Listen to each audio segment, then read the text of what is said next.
Hello everyone and welcome to Llinks Law Office's webinar series, How to Establish and Safeguard Your Operations in China, Part 2, Top 10 Labor Law Issues to Consider when Setting Up an Entity in China.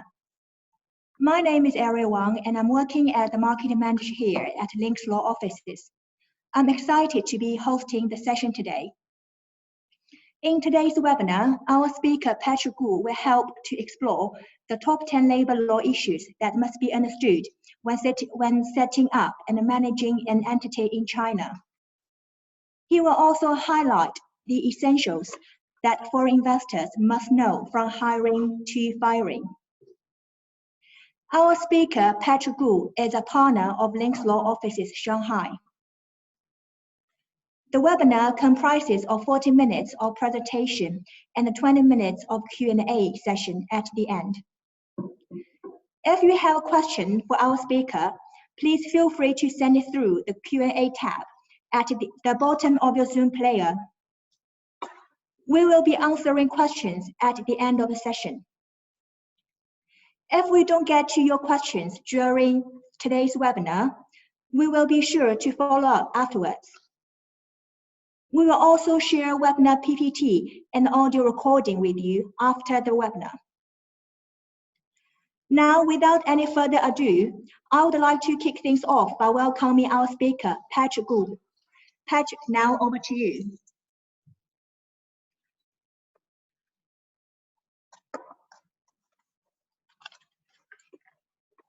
Hi, good morning, everyone. I'm Patrick Gu from Llinks Law Shanghai offices. Today is my great pleasure to provide some practical guideline and some solution for you regarding Chinese labor law and compliance. As you maybe know, in China, because labor law and compliance are big challenging for foreign companies. In particular, if you just enter into Chinese market, because the whole labor law system in China is very different to than what is customary for British employer and foreign companies. In this webinar, I will summarize and brief 10 key issues that we consider to be of most importance and for some practical guide to you. And okay.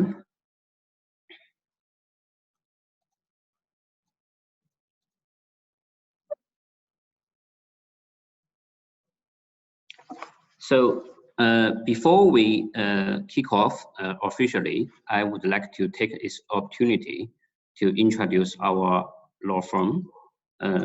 Our law firm name is Llinks Law Offices. Chinese name is Tongli 律师事务所. Okay, in Chinese name, Tongli means okay, works together.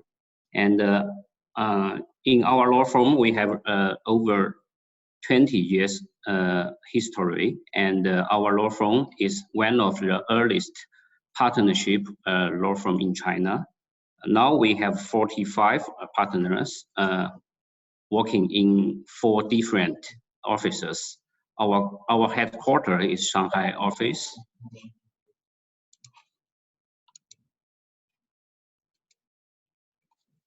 Our headquarters is Shanghai office, and we have Beijing office, London office, and Hong Kong office. So actually, we cover all of the legal areas in China, and we provide a full service for our clients, which includes the antitrust and competition, and general corporate, and the banking, finance services, and the capital markets. And we also provide the compliance advice and dispute resolution for our clients. In terms of the labor and employment practice, actually, we include in our compliance department. This department regularly handle the labor and employment law issues, and also including the technology, media, and the telecom areas.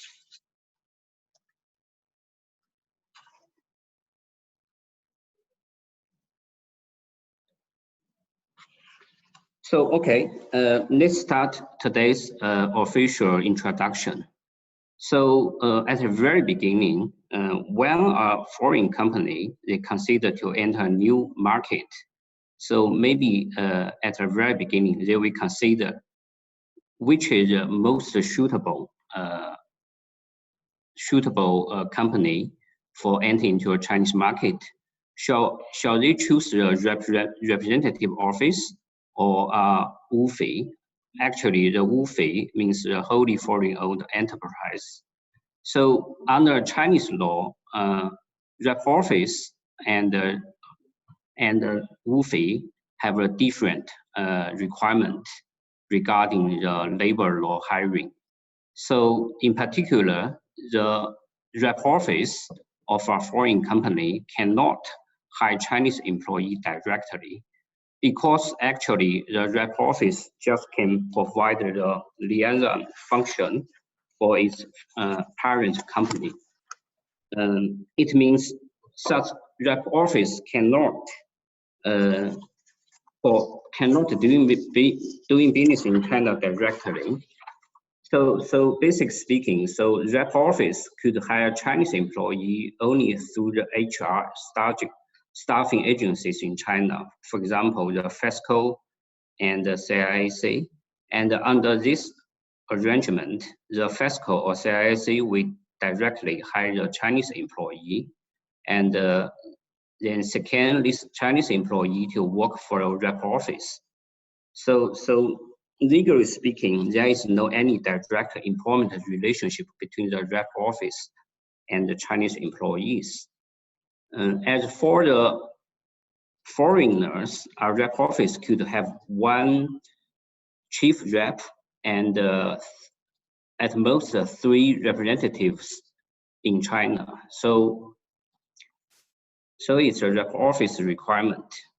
So in China, if you want to directly hire a Chinese employee, you have to set up the WFE. So WFE under Chinese law is a legal person and has qualified for hiring the employee directly.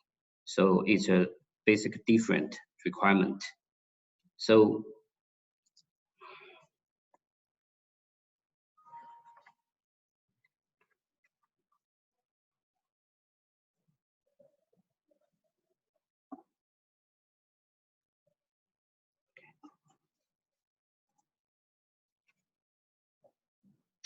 okay, the second issue actually regarding the labor contract. Because in China, there is no familiar at-will employment concept. Because in China, all of the employment relationship, a written labor contract is required. So it means if a company hire Chinese employee or local hire foreigners, the employer has to enter into a written contract with the employees. In addition, if the employer and the employee enter into the labor contract, they have to be done within 30 days from the date when the employee started to work. So if the employer fails to do so, under Chinese law, there will be the penalty. So the employer is required to pay the double times of the monthly salary starting from the second month. So if such situation goes on and the employer does not sign a written contract for 1 year continually, at the end of the 12 months, the employee is entitled to an open term contract. So strictly speaking, it's a very strict requirement under Chinese law, because many foreign clients, when they firstly enter into Chinese market, they cannot understand why a written labor contract is required. But actually, it is a mandatory requirement, and the subsequent consequence is very significant. So many clients are very concerned regarding the language of the labor contract, because a foreign company, the foreigner, they maybe don't understand the Chinese very well. So they are very concerned regarding the language of the labor contract. Actually, in China, the English version of the contract is okay. But the important thing is when you have any labor disputes, a Chinese version of the document must be submitted to the arbitration tribunal or the courts. So in other words, so even you have a legal binding English version of the labor contract, when you have a labor dispute, you have to provide all of your documents in Chinese.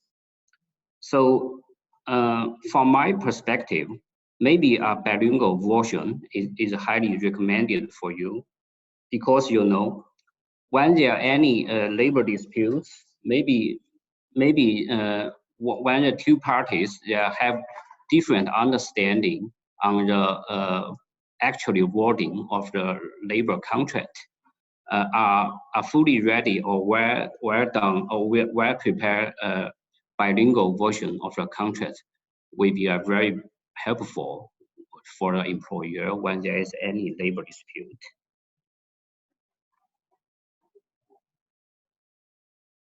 So the third issue is actually regarding the labor contract term, because in China, there are three different types of the labor contract.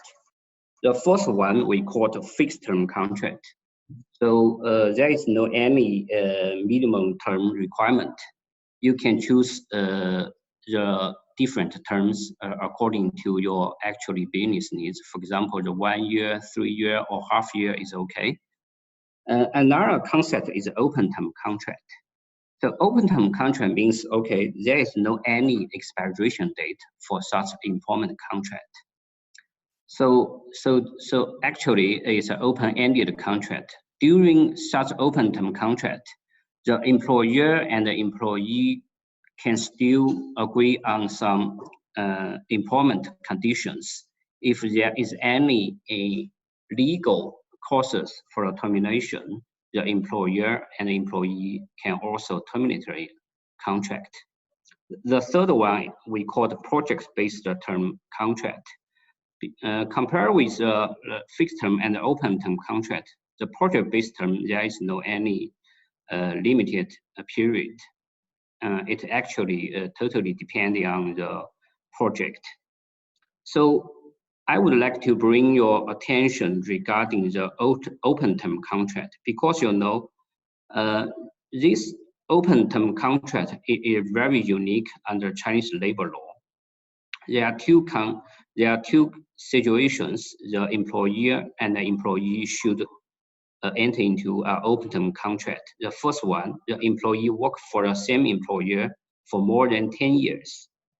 The second one, when an employer concludes 2 consecutive fixed term contract with the same employee, upon the renewal of the third contract, the employer and the employee has to conclude an open term contract. So what does it mean for you if 2 consecutive fixed term contract, you have to enter into an open term contract? So it means when you decide the length of the first contract, you have to be very cautious, right? If you have, for example, if you first labor contract, you just have 1 year, and upon the renewal, you have another 1 year fixed term contract. So after 2 years, the employee will be entitled to an open term contract. So in such situation, the employer has no any other choice. You have to obey this Chinese labor law rule and enter into the open term contract with the employee. So after this requirement, there is an exception. In Shanghai, if the employer and the employee enter into 2 fixed term contracts, upon the renewal of the third contract, the employer can say no. So in Shanghai, compared with other cities in China, is more favorable to the employer.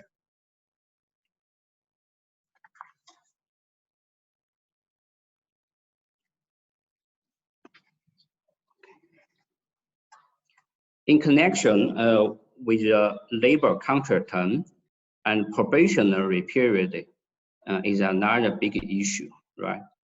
So in China, the probationary period cannot be agreed by the employer and the employee, and the probationary period actually can only be decided by the contract term. The maximum probationary period is 6 months. So actually we put a table below, and you can see if a contract term is more than 3 months, but less than 1 year, and the maximum probation is 1 month. If the contract term is 1 year, is more than 1 year, also including 1 year, but less than 3 years, at most the 2 months probationary period is okay. For a contract term for more than 3 years or open term contract, the employer and the employee can have a 6 months probationary period. Most importantly, the same employer and the same employee can only agree on 1 probationary period. And in addition, it cannot be extended. So it means if you found somebody or some candidate or some employee, they are not qualified for your work, or you think he or she is very incompetent during the probationary period. But if such probationary period have run out of the period, you cannot extend the probation again or have another new, brand new probation period. So actually, as a tip, so it is key to determine the contract term of the first contract, because when you sign the first contract, you have to decide on the probationary period. So generally speaking, a longer probation period will give adequate time to you to observe the worker's skill and decide whether or not you want to engage such employee for a longer period. So in this case, it's suggested to have a longer contract term, fixed contract term with the employee. For example, you can have a 2 years or even 3 years labor contract and have 2 months and 6 months probationary period.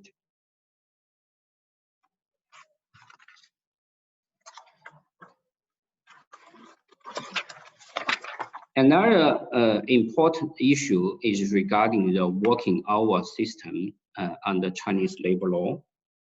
There are 3 different working hour systems. The first one we call standard working hours. Under standard working hours, 8 hours per day and 14 hours per week is a basic requirement. So it means if an employee work under the standard working hour system, you cannot ask them to work more than 40 hours per week. But in a total, in a 1 month, their maximum 36 hours overtime work is permitted. So it's a standard working hours. Another working hour system we call comprehensive calculation working hours. Because due to some special nature of the work, for example, some blue collar workers, maybe the company have some low season and peak season. Their working hour in different months or different time is imbalance. So in this case, the employer can consider applying for a comprehensive calculation work hours for an employee. For example, you can have a quarterly based comprehensive calculation working hours. you can use all of the legal permitted working hours during the 3 months. Under this comprehensive calculation working hour system, generally speaking, working hours are calculated, can be a quarter, half year, or year. But please note, the average daily working hours are not allowed to exceed the standard working hours requirement as described above under standard working hours. So another important working hour system is flexible working hours. In terms of flexible working hours, generally speaking, it applies for the senior management or the salesperson or the taxi drivers, because those people, you cannot ask them to check the attendance regularly, and you cannot ask them to clock in, clock out regularly. So for these of the people, you can apply for the flexible working hours for them. And under this flexible working hour system, there is no any OT requirement. So generally speaking, if a company obtains the flexible working hour system approval from the labor dispute, from the labor department, you can ask them to work irregularly. There is a special rule in Beijing, because in Beijing, if an employee actually fall into the type of the senior management, there is no any prior approval or prior application notice requirement. If a guy or the employee is a senior management, they can automatically apply to the flexible working hours. So the biggest difference between the standard working hours and the comprehensive calculation working hours and the flexible working hours is standard working hours is our system by default, and the other two types of the working hour system, the employer must get approval from the labor department. So in other words, you cannot only conclude a different type of the working hour system in the labor contract.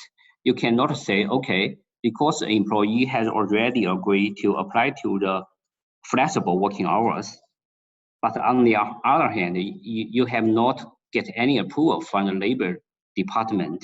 Such agreement is invalid and has no any legal binding effect on two parties. So in connection with the working hours, and another big issue is overtime payment. In China, first of all, under the standard working hours, besides the 8 hours per day, 40 hours per week, and if you have an employer to work for OT and the employee for working OT, and the employer have to pay the overtime payment. So for the overtime work during the normal working days, actually from Monday to Friday, it's 1.5 times of the normal salary should be paid to the employee as an OT payment. If an employee work in the weekends, for example, the Sunday or Saturday, but maybe in some cases, the resting days are not Sunday or Saturday, depends on the company's specific requirement.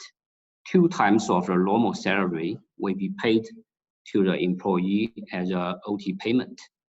But please note, for the overtime work incurred in the weekends, the employer can firstly arrange a compensative time off, and in other words, the employer can avoid paying the OT by using the time off, and the employer can arrange a time off firstly. And for the public holidays, if an employee working in a public holidays, there is no other choice the employer have to pay the 3 times of normal salary as an OT payment. So especially for the employee working under the flexible working hour system, the employer does not need to pay the overtime payment in Beijing. But in Shanghai, if an employee work under the flexible working hours and have some OT occurred in the public holidays, the employer is still required to pay the OT. So it's a different local guideline or local rules in China, because besides the national labor law or labor contract law, the different cities have a different local rules.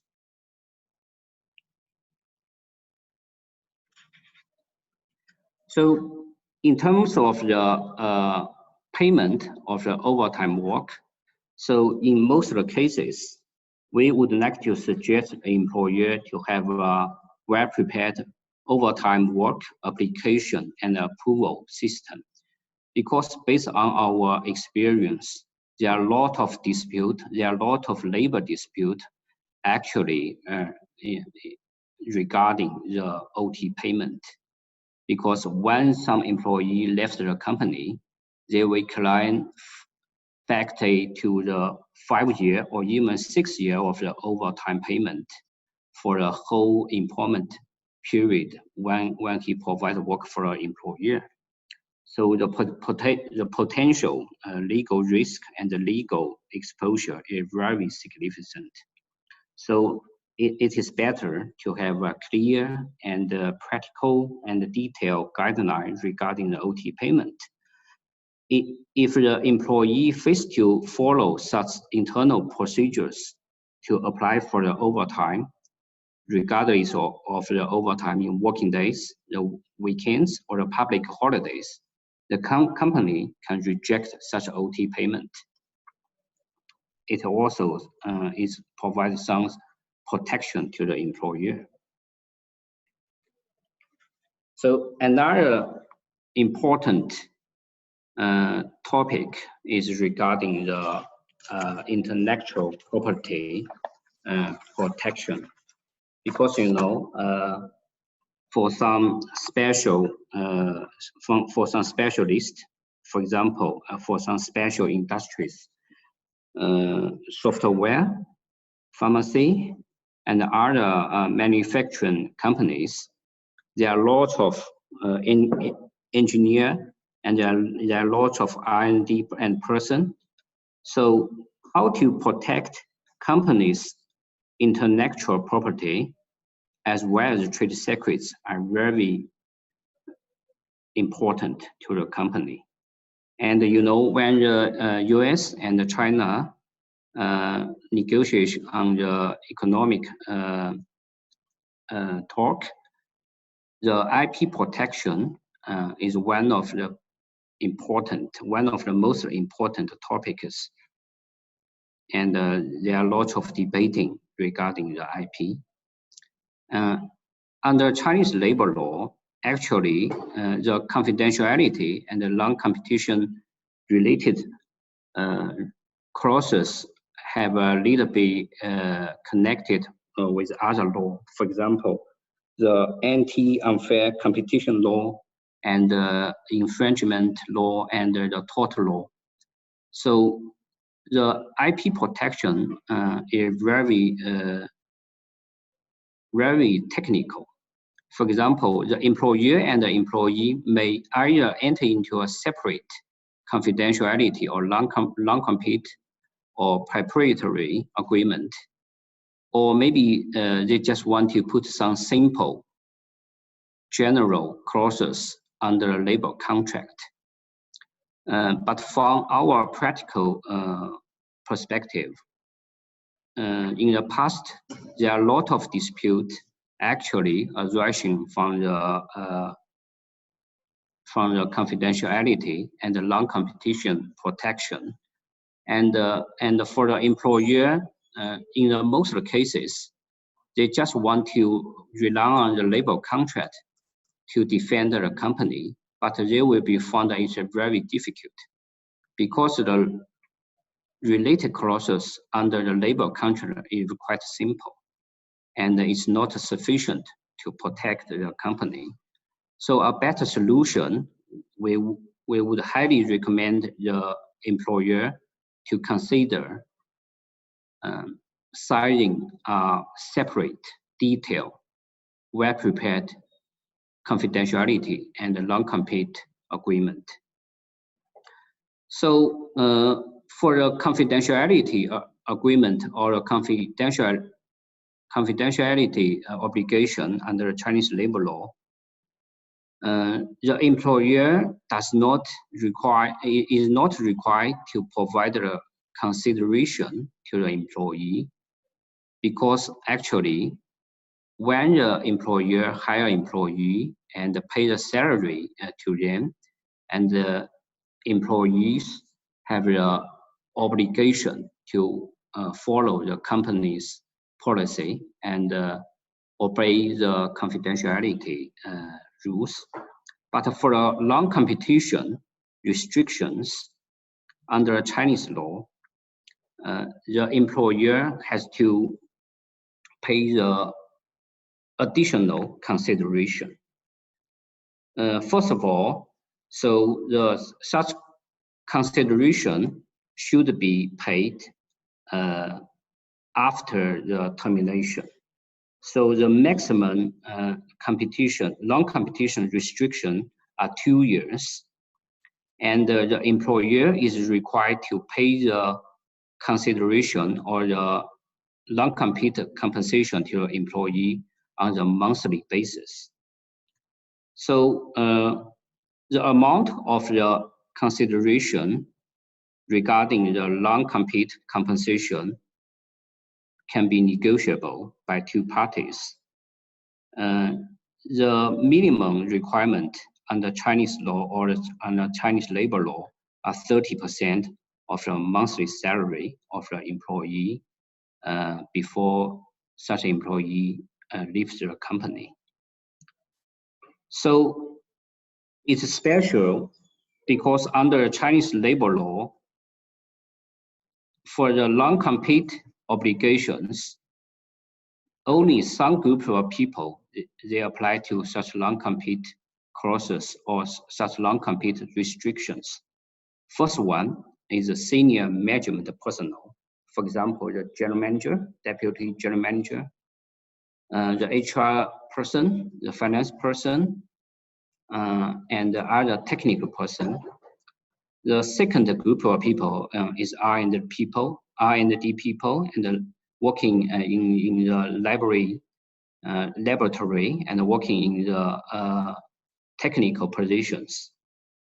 And the third group of people will be some employee, even they are not the senior management personnel, they are not an R&D person, but maybe they have access to the trade secrets, and they have some confidentiality obligations. The employer may reach a non-compete agreement with such employees. But please note, when the employer and the employee enter into the non-compete agreement, the employee have a right to say no. Okay? So it's very critical for the employer to consider the best timing to require the employee to sign the non-competition agreement. Generally speaking, the best timing will be the first day or at the very beginning when the employee start work for a new company, right? If the employee has decided to leave the company or join the competitor, it is impossible or it is very unlikely for the employer to ask them to sign the non-competition agreement, even though the employer, you want to pay the bigger amount of the consideration. So the employee still have the possibility to say no. and you cannot force them to accept the non-competition agreement. Another point is regarding the drafting of the non-competition agreement. We notice many of the non-competition agreement, they are very general, in particularly regarding the liquidated damages. Maybe they just say, okay, in the future, when the ex-employee join a competitor or set up its own business against the company's interest, the company or employer will chase the loss from the employee. But in most cases, there is no specific liquidated damage amount. So practical speaking, when handling the labor dispute, it is hard for the court, for the arbitrate, and even it's very hard for the company to prove how much loss actually happened to your company when the employee violates the non-competition agreement. So in this case, it is highly recommended you to have a specific figure, liquidated damages, put on the non-competition agreement. Based on our experience, when handling a labor dispute, it is very helpful, and the court may be decide the final liquidated damages based on your agreement. Generally speaking, for example, you can put 3 times or 5 times of the overall non-competition compensation paid to the employee.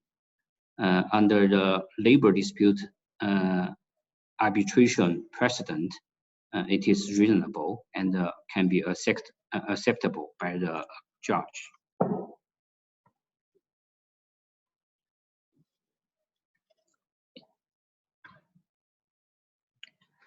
Another important topic actually regarding the termination. In China, first of all, there is no any at-will termination. So it's a biggest difference or biggest challenging for the foreign companies. In China, all of the employees have to be terminated only relying on the legal background or the legal basis. For example, for the employee side, the employee may resign by giving 30 days prior written notice to the employer can leave the company, or 3 days notice in probationary period.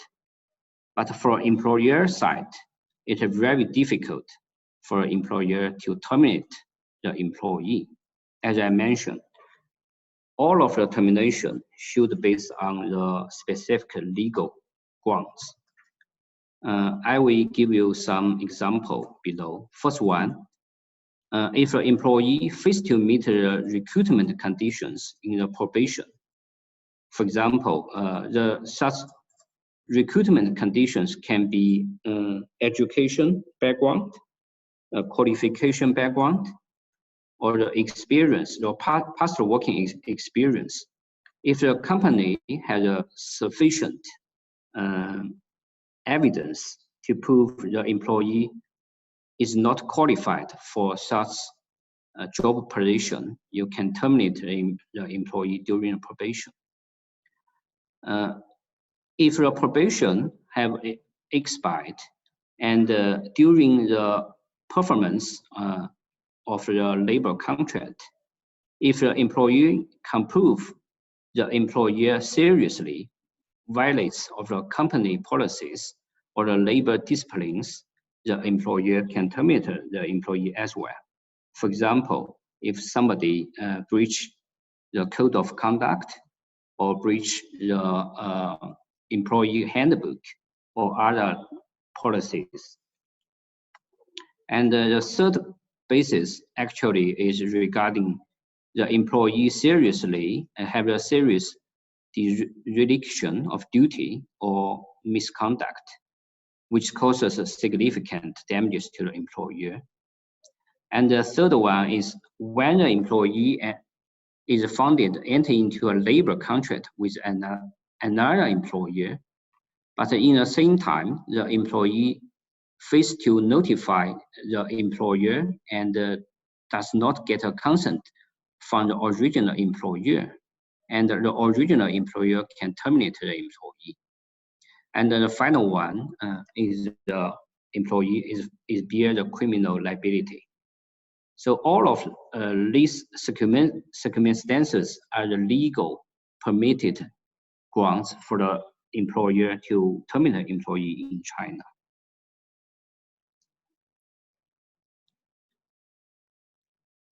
And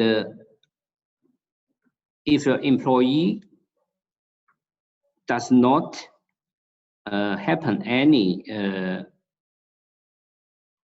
behaviors mentioned above, and the employer may terminate the employee in some special circumstances. For example, if the employee cannot work continually after expiration of the medical treatment period, and if the employee is incompetent after the employer changes a job or provided on-job training for the employee, and such employee is still incompetent, and the employer can terminate the employee. And the third one is regarding the significant change of objective circumstances. For example, if there are any merger acquisition cases, if there are any company relocation cases, and the employer can terminate the employee. But in these cases, please note the employer should give a 13 days prior notice or payment in lieu of the notice. The last one termination grounds is regarding the mass layoff due to economic reasons.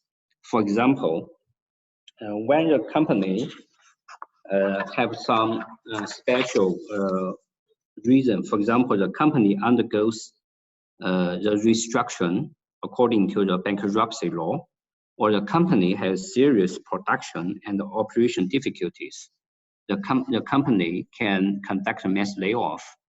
But please note, there is a procedural requirement. When a company terminates 20 persons or 10% of the total workforce in the same time, the company has to consult with the trade union in advance and then report the mass layoff program to the labor authority. Only after fulfill all of the required procedures, the company can legally terminate the employee. Okay, when the employer terminates the employee and the employer is required to pay the severance payment. So the general calculation rule is 1 month's monthly salary for 1 full year's service. If the employee's service less than 6 months, the employer is required to pay the half a month's monthly salary. In this case, the monthly salary means the employee's average salary within 12 months prior to the termination. So it means it's including the base salary, the bonus, and the other allowance and the cash payment items. But for some employees, if their salary is more than 3 times local social average monthly salary, when calculation the severance payment, the calculation base will be kept at the 3 times of the monthly salary. For example, in Shanghai, last year, the 3 times of the monthly salary is RMB 26,000 RMB. So it's about 3,000 pounds. So in this case, when you calculate the severance payment, the each month's base will be kept at this figure.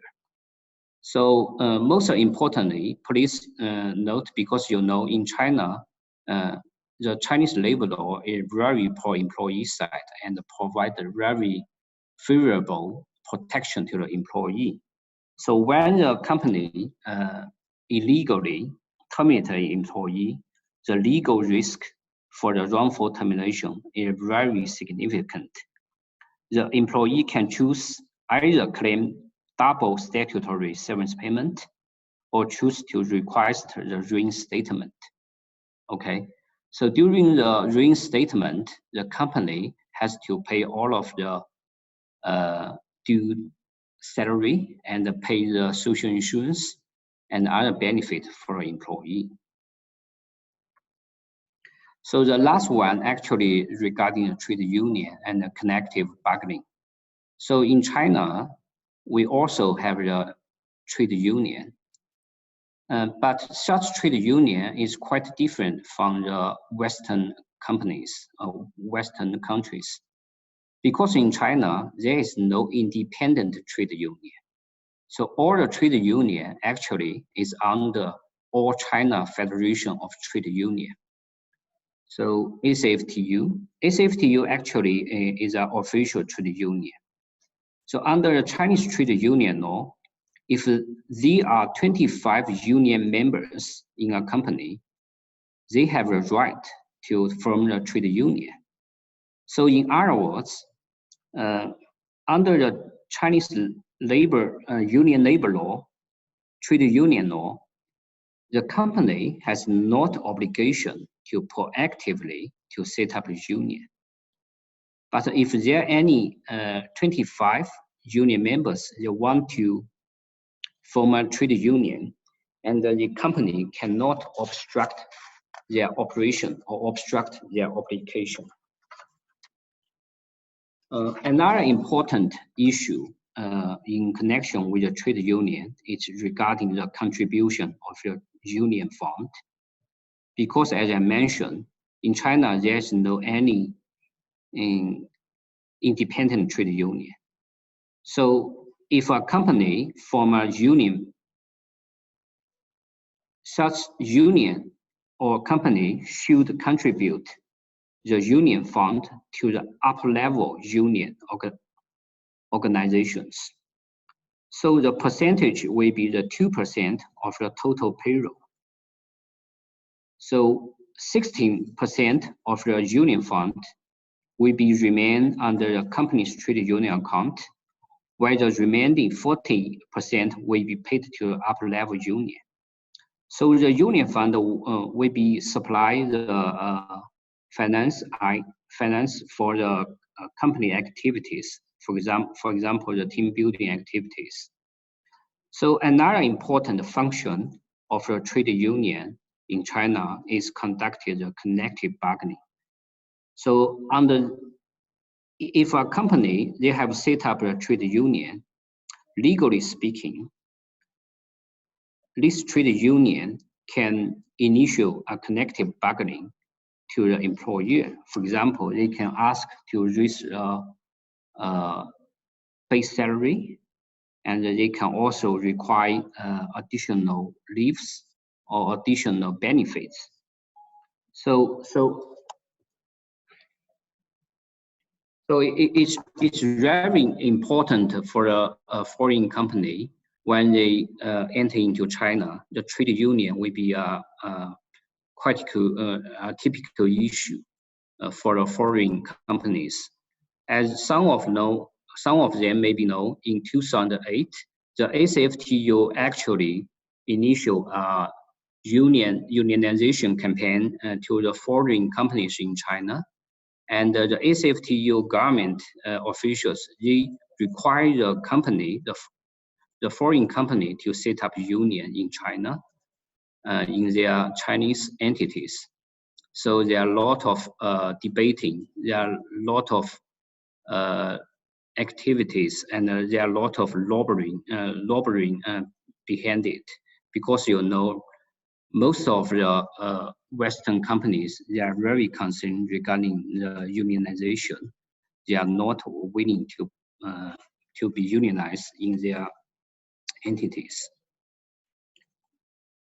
Okay, so actually we are run out of time. So it's our today's sharing regarding the Chinese labor law. and it's important. Maybe today's sharing does not cover all types of the labor issue in China, because China's labor issue is very complicated and quite different from the Western countries. So if you have any questions, you are warmly welcome to ask questions to us, and maybe you can drop an email to me personally. And here is my contact information. And for the audience located in China, maybe you can scan the QR code below this page. And it's my personal contact WeChat account. On the right of the slide, it's our Llinks Law public account, and you can register to the public account and stay tuned regarding our latest update regarding the Chinese legal analysis. It's not limited to the Chinese labor law. Okay. Okay.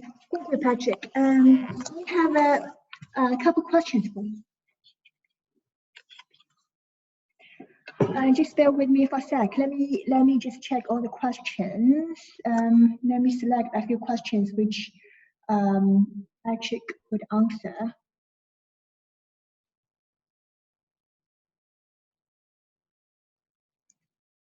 Sorry, just a second. I'm going through questions now.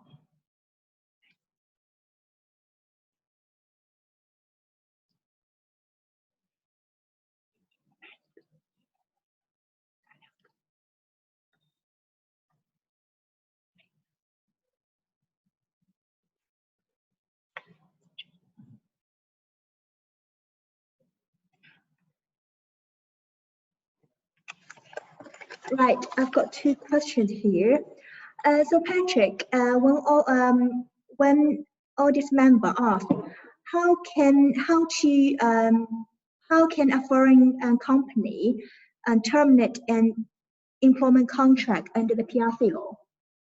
So actually, as I mentioned, termination under Chinese law is very challenging or very difficult for an employer.